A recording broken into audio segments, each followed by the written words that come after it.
Hi, it's Angela. I am making a baked macaroni and cheese with the homemade cheese sauce that I just made. So I'm getting ready to drain my noodles, and you don't cook them all the way tender.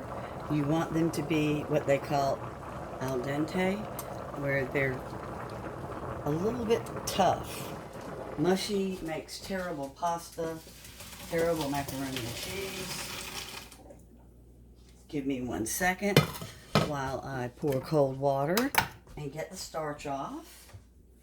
It takes out the carbs, or quite a bit of the carbs. Let's put it that way. I've got white stuff just pouring off.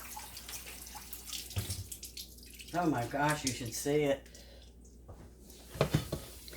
Now, what noodles I used today was an authentic Italian noodle, 16 ounces. It's a brawn cuts pasta. I like a seashell noodle a lot for macaroni because the macaroni gets caught in the little, little cup or whatever it is. So now, my noodles are hot. My cheese sauce is done. It's gotten cold, of course, because it's been a while. So I'm just going to let it sit here for a second. Can you still see the pasta? Yes, you can. And I'm going to dump it all in because we don't have to layer the cheeses because this is classic macaroni, which means that everything that we need is in this cheese sauce. And so normally I have my noodles already boiling and my cheese sauce and my noodles kind of come together at the same time. But if that doesn't happen, it's no big deal because the hot noodles will bring the cheese sauce right back to where it wants to go.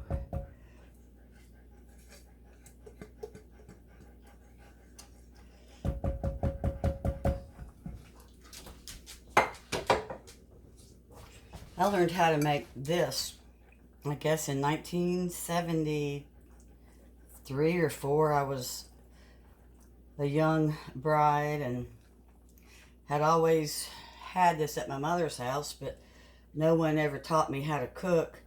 She had a maid that helped cook, and she cooked, and so I learned myself through reading cookbooks.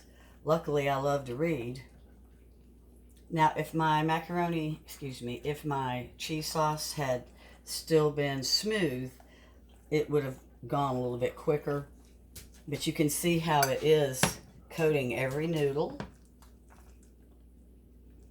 And this is just going to be so yummy.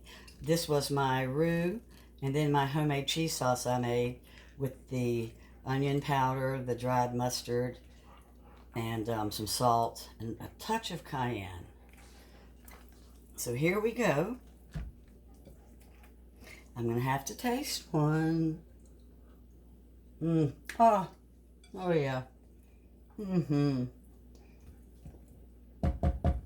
Now, being as I am a southerner, halfway through, I'm going to pull it out.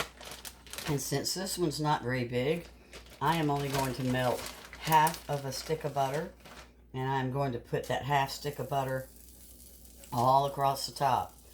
And the butter runs down the sides and on the bottom, and it just turns it into like liquid gold. It's so good.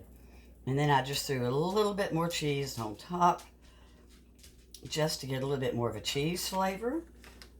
So here you go with a real homemade classic macaroni and cheese.